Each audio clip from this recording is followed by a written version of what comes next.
सुप्रभात बच्चों। आज हम करेंगे 7th क्लास वसंत भाग 2 के हिंदी में पहली कविता, जिसका नाम है हम पंछी उन्मुक्त गगन के, और इसके कवि हैं शिव मंगल सिंह सुमन। तो सबसे पहले तो बच्चों, जब भी हम कोई कविता या कोई पाठ पढ़ते हैं तो हमें उसका नाम याद होना चाहिए और साथ में उसके कवि का और उसके लेखक का नाम भी याद होना चाहिए। और कविता में जो पीछे शब्द अर्थ दिए हुए हैं आपको वो भी याद होने चाहिए।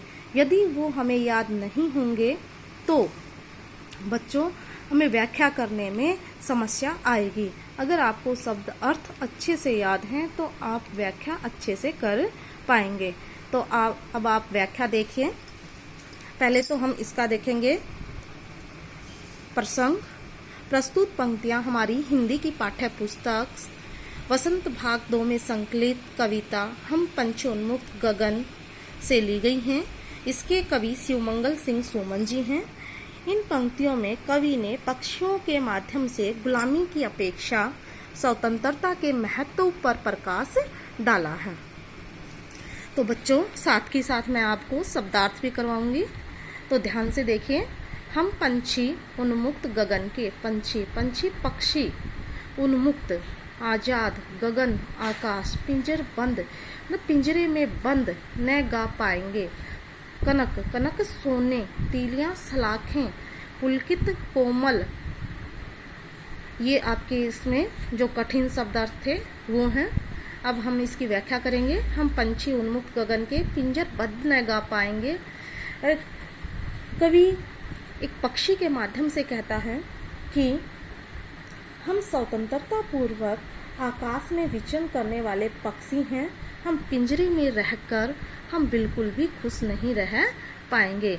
यदि आप हमें कनक सोने की सलाखों के पीछे रखोगे तो हमारे जो कोमल पंख हैं वो टूट जाएंगे।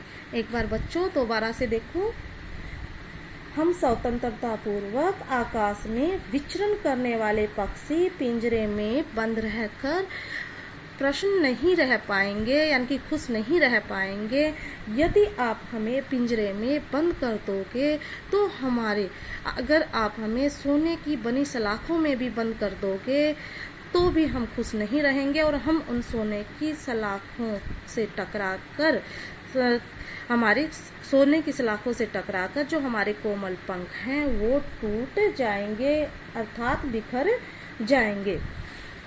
अब जो दूसरा आपका पहरा है उसकी देखिए। हम बहता जल पीने वाले मर जाएंगे भूखे प्यासे, कहीं भली है कटुक निबोरी, कनक कटोरी की मैदा से। उसी प्रकार से सबसे पहले हम करेंगे इसके शब्दार्थ। जो कठिन शब्द है कटुक क्या होता है? कड़वा। निबोरी होता है हमारा निम्बोली मतलब नीम का फल, जो एक नीम के लगता है और जो खाया जाता है।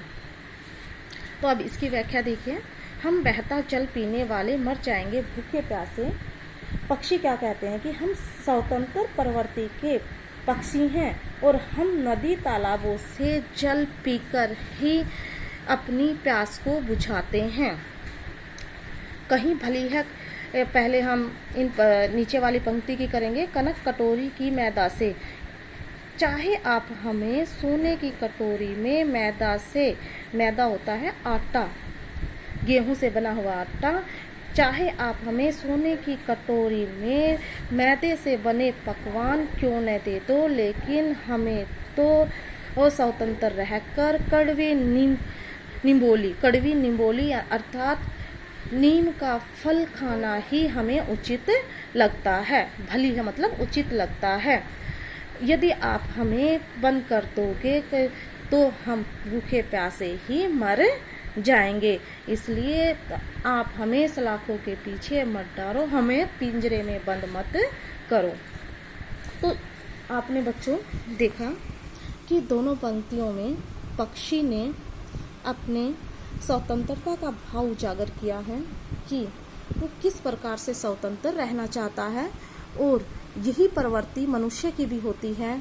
और इसका उदाहरण हम अपनी स्वतंत्रता यानी कि हमारे देश को 15 अगस्त 1947 को स्वतंत्रता मिली थी, इससे भी ले सकते हैं। हम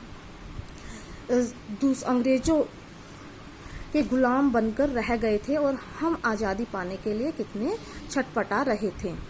तो बच्चों, चाहे मनुष्य हो या पक्षी हो, हम दोनों के लिए ही स्वतंत्रता अति आवश्यक है।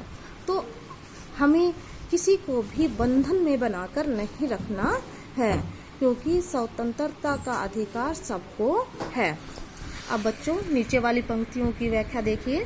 स्वर्ण श्रृंखला के बंधन में अपनी गति उड़ान सब भूले, बस सपनों में देख रहे हैं तरु की फुनगी पर झूले। स्वर्ण मतलब सोना, श्रृंखला, जंजीरें। यदि आप हमें, पक्षी क्या कहते हैं, यदि आप हमें सोने की जंजीरों में बांध कर रखोगे तो हम अपने उड़ने की गति भी भूल जाएंगे, हम उड़ना भी भूल जाएंगे, बस सपनों में देख रहे हैं तरु। तरु होता है वृक्ष। तरु क्या होता है? वृक्ष। फुनगी जो पेड़ की सबसे ऊंची चोटी पर लगती है, बिल्कुल कोमल होती है। उनकी पक्षी कहते हैं कि हम केवल वृक्ष की फुनगी पर झूलने का जो सपना है वो हमारा मात्र एक सपना बनकर ही रह जाएगा। अगर आप हमें पिंजरे में बंद कर दोगे तो हम वृक्षों की फुनगी पर नहीं झूल पाएंगे।